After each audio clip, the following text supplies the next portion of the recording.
Hello అండి. Mister యాడిడ్ lot 13 ఇంతలో ఎవరో పిలిచినట్టు అనిపిస్తే వెనక్కి తిరిగి చూసింది. విజయ్ గారు మీరిక్కడ? అవునండి విజయే. ఊర్వి అడిగిన ప్రశ్నకు నేను మీటింగ్ ఉంటే వచ్చాను. వెళ్ళిపోతూ ఉంటే మీరు కనిపించారు. ఇటు వచ్చాను. మీరు ఇక్కడ? అది నా ఫ్రెండ్‌తో పార్టీకి వచ్చాను అంది. విజయ్ మనసులో ఫ్రీగా దొరికావే ఈ ఛాన్స్‌ని మిస్ చేసుకోను అని. మీరిలా ఒంటరిగా బయటికి రావడం చాలా తక్కువ కదా! అని కొంచెం దగ్గరికి వచ్చి అంటాడు. ఊర్వి కొంచెం అనుమానంతోనే అతని వైపు చూస్తూ ఉంది. అంటే? అంటుంది. అంటే ఇలాంటి విషయాల్లో స్ట్రెయిట్‌గా మాట్లాడితేనే పనులు జరుగుతాయి.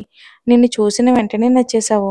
ఏ అమ్మాయి అయినా సరే వన్ సైడ్ స్టాండ్ చేసే నేను ఫస్ట్ టైమ్ నిన్ను చూసిన వెంటనే నువ్వు నాకు నచ్చావు. ఎంత మనీ కావాలో చెప్పు అని అన్నాడు. ఊర్వి కోపంతో ఛీ! ఎంత నీచంగా మాట్లాడుతున్నావో. పైకి మనిషిలా కనిపించే మృగంలా ఉన్నావు అని మొహం తిప్పుకుంటుంది ఊర్వి. కూల్ బేబీ నువ్వెన్నన్నా ఓకే. బట్ నిన్ను మాత్రం వదిలేదే లేదు అని చెయ్యి పట్టుకుంటాడు. ఊర్వి అతని చేతిని వదిలించుకుని చాచిపెట్టి చెంపపై ఒకటి పీకుతుంది. చూడు నేను నువ్వు అనుకునేలాంటి అమ్మాయిని కాను. దానికి వేరే వాళ్ళు ఉంటారు. డబ్బు కోసం ఛ! నిన్ను చూస్తేనే అసహ్యంగా ఉంది. ఇది ఇక్కడితో ఆపేయ్. లేదంటే అయ్యగారికి చెప్పాల్సి వస్తుంది. నీలాంటి వాడితో బిజినెస్ చేస్తున్నాడు అని అతనికి తెలిస్తే నీ పని అంతే. సో బీ కేర్ఫుల్ అని వార్నింగ్ ఇచ్చి వెళ్ళిపోతుంది. వెళ్ళిపోతున్న ఊర్విని చూసి నన్నే కొడతావా? చూడు నీ బ్రతుకుని ఎలా బజార్లో పెడతానో అని కోపంగా ఎవరికో ఫోన్ చేస్తాడు. ఫోన్లో ఒక అతను ఒకేసారి 10 నిమిషాల్లో ఉంటాను అని ఫోన్ పెట్టేస్తాడు. 10 నిమిషాల తర్వాత విజయ్ ఫోన్ చేసిన వ్యక్తి వచ్చి ఒకటిచ్చి సార్ జాగ్రత్త చాలా పవర్ఫుల్ అని అంటాడు. సరే అని చెప్పి వెళ్ళిపోతాడు ఆ వ్యక్తి. విజయ్ వెయిటర్ని పిలిచి కొంత డబ్బు చేతిలో పెట్టి దాన్ని ఆ ఊర్వి డ్రింక్లో కలపమని చెప్తాడు. విజయ్ దగ్గర నుండి వచ్చిన ఊర్వి అసహనంగా చాలా చిరాకుగా అనిపిస్తుంది. ఎందుకో తనకు అసలు అక్కడ ఉండాలి అనిపించగా వర్షాన్ని పిలిచి వెళ్ళిపోతాను అని చెప్తుంది. అబ్బా ఏంటే ఇద్దరం కలిసే వచ్చాం కలిసే వెళ్దామే కొంచెం సేపు ఉండు అని తన మాటల్లో పడిపోతుంది వర్ష. ఊర్వికి కోపంతో ఏం తోచక సోఫాలోనే కూర్చుని ఉంటుంది చిరాగ్గా. అప్పుడే వెయిటర్ వచ్చి మేడం ఇది party special fruit drink madam ఆ మేడం ఇమ్మని చెప్పారని వెయిటర్ వర్షాన్ని చూపిస్తాడు.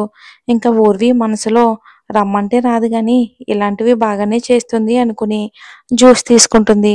అది చూసి విజయ్ ఎస్ ఎస్ అని ఊర్వి తాగుతుందా లేదా అని ఎగలుగా వెయిట్ చేస్తూ ఉంటాడు.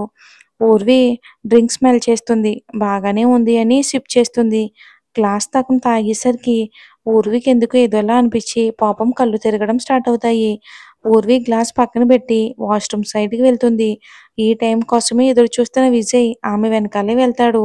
ఊర్వి వాష్రూమ్ నుండి బయటికి వచ్చి ఇంకా అలాగే కళ్ళు తిరుగుతూ ఉంటే బాడీ అంతా చెమటలు పట్టడంతో ఒక్కసారిగా ఫేస్ వాష్ చేసుకుని నెమ్మదిగా బయటికి రాబోతూ ఫోన్ లోపలే పెట్టింది అని గుర్తుకు వచ్చి ఒక్కసారిగా వెనక్కి తిరగబోయి మైకంతో ఒక్కసారిగా తూలిపడిపోతుంది.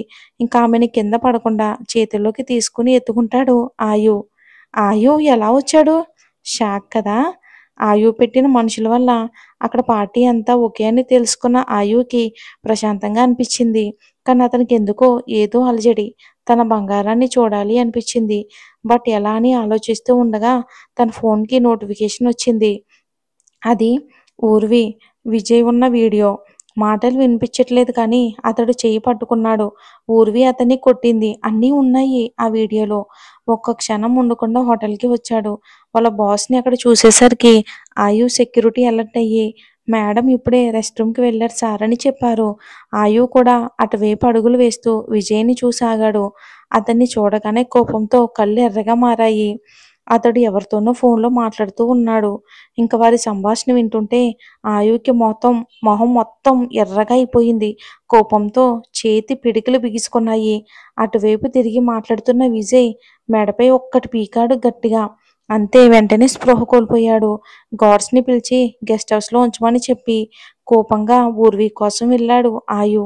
అప్పుడే ఊర్వి పడిపోవడం, అతను పట్టుకోవడం ఇదంతా ఊర్విని తీసుకుని వస్తూ ఉంటే ఊర్వి ఫోన్ లోపల మోగుతూ ఉండడంతో ఇంక దాన్ని తీసుకుని వర్షాన్ని చూడగానే కోపంతో ఫోన్ లిఫ్ట్ చేసి పార్కింగ్ ఏరియాకి రా అన్నాడు కోపంగా ఆయు.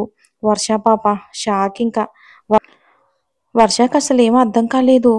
ఆయు ఇక్కడ కాదు. ఊర్వి ఫోన్. అయ్యో! ఊర్వి ఏమైందే? నాకీరోజు సావే. పార్కింగ్ ఏరియాలో కారు వచ్చి వర్షం ముందు ఆగింది. అందులో అతను ఎక్కండి మేడం. ఊర్వి మేడంని ఈసారి తీసుకెళ్లారు. మిమ్మల్ని కూడా తీసుకురమ్మన్నారు. త్వరగా రండి అని అంటారు. అంతా అయోమయంగా ఉంది వర్షకి. కారులో వెళ్తున్న ఆయువుని ఊర్వి అసలు కుదురుగా ఉండనివ్వట్లేదు. ఆమె బాడీ మొత్తం వేడిగా అయిపోతుంది. ఆయు విజయ్ ఫోన్లో చెప్తుంటే విన్నాడు దాని గురించి. అతనికి చాలా చాలా కోపంగా ఉంది విజయ్‌పై. తన బంగారుని అలా చూడలేకపోతున్నాడు ఆయు. ఆమెను తన గుండెలకు హత్తుకుని ఫాస్ట్‌గా డ్రైవ్ చేయని అంటున్నాడు ఆయు. ఇంక వెళ్ళే ముందు కారు ఆగగానే ఊర్విని చేతిలోకి తీసుకుని లోపలికి వెళ్ళి తన రూమ్‌కి తీసుకుని వెళ్ళి మంచంపై పడుకోబెట్టాడు. కానీ ఊర్వి ఆయు మెడ చుట్టూ చేతులు వేసి నన్నొదిలి ఎక్కడికి వెళ్ళకు. నాకంతా ఏదోలా ఉంది అని గట్టిగా ఆయువుని లాక్కుంటుంది. ఆయు ఊర్విని కష్టంగా విడిపించుకుంటూ బంగారు ఇప్పుడే వస్తానని కిందకి వెళ్ళాడు. ఇంకా హాల్‌లో వింతగా చూస్తూ వర్ష నిలబడి ఉంది. తనకేమీ అర్థం కావట్లేదు వర్షకి. ఆమెని చూడగానే కోపంగా "నీకు తీసుకెళ్ళడమే తెలుసు కానీ, చూసుకోవడం తెలీదా?" అని ఒక బాక్స్ టేబుల్‌పై పెట్టి, "ఇది బంగారంకి వేసి తొందరగా రా" అంటాడు. ఎందుకంటే అది ఒక యాంటిక్‌కి సంబంధించింది. ఆయువు తెప్పిస్తాడన్నమాట వేరే చోట నుంచి. అతన్ని అలా చూస్తూనే భయంతో ఆయువు చూపించిన గది వైపు వెళ్తుంది వర్ష. అక్కడ ఊర్విని బెడ్‌పై అటూ ఇటూ తిరుగుతూ ఉంటుంది. అది చూసి వర్ష కంగారుగా ఏమయిందని వెళ్లి చెక్ చేస్తుంది. ఊర్విని చూసిన వర్షకి ఆయు ఎందుకంత కోపంగా ఉన్నాడో కూడా అర్థమయ్యి బాక్స్ ఓపెన్ చేసి అది ఇస్తుంది. బట్ దానికది సరిపోదు. కొంతవరకు మాత్రమే కంట్రోల్‌లో ఉంచుతుంది. ఇప్పుడు ఎలా అని ఆయు దగ్గరికి వచ్చి విషయం చెప్తుంది. వాట్? ఇప్పుడెలా ఇంకోటివ్వొచ్చా? అని అడుగుతాడు ఆయు. నో, ఇప్పటికి చాలా ఎక్కువైపోయింది. మళ్ళీ అది ఇస్తే కోమాలోకి వెళ్ళే ఛాన్సెస్ ఎక్కువగా ఉన్నాయి. మరి ఎలా? తనని బేర్ చేయటం ఎలా? అని వణుకుతూ చెప్తూ ఉంటుంది. నేను చూసుకుంటాను అని అంటుంది వణికే గొంతుతో. ఆయు నువ్వా? నువ్వు చూసుకుంటావా? నీ వల్లే ఇదంతా అని సీరియస్‌గా అంటాడు. వర్షకి నిలువెల్ల చెమటలు పడతాయి పాపం. అతని గొంతులో బేస్‌కి. ఆయు ఒక నిర్ణయానికి వచ్చినట్టు లేదు నేను చూసుకుంటాను. నువ్వు అని ఒక రూమ్ చూపెట్టి రెస్ట్ తీసుకోమంటాడు వర్షని ఆయు. అయ్యో! ఈయన దాన్ని చూసుకోవడం కాదు. అదే చూసుకుంటుంది మొత్తం ఈయన్ని. అది మామూలుగా ఉంటేనే అసలతను ఆగడు. అసలే ఇప్పుడు ఊర్వి తనని తను కంట్రోల్ చేసుకోవడమే చాలా కష్టంగా ఉంది. దేవుడా! దాన్ని నువ్వే కాపాడాలి అనుకుని ఇంక రూమ్‌లోకి వెళ్ళిపోతుంది వర్ష. ఆయు ఊర్వి దగ్గరికి వెళ్ళేసరికి ఊర్వి బెడ్‌పై ఉండదు. ఎక్కడికెళ్ళింది ఊర్వి? ఆయు ఊర్విని అసలు కంట్రోల్ చేయగలడా? చూద్దాం. ఒకవేళ స్టోరీ మీద అభిప్రాయాన్ని కామెంట్ చేయండి. ఊర్వి దగ్గరికి వెళ్ళిన ఆయుకి ఊర్వి ఎందుకో బెడ్‌పై ఉండదు. అయోమయంగా గదంతా చూస్తాడు భయంగా. వాష్‌రూమ్‌లో ఉంది అనుకుని డోర్ లాక్ చేస్తాడు. బట్ లోపల ఎవరూ ఉండరు. కొంచెం ముందుకు వచ్చి బాల్కనీ గ్లాస్ డోర్ తీసుండడంతో అటు వెళ్ళి బంగారు అని పిలుస్తాడు.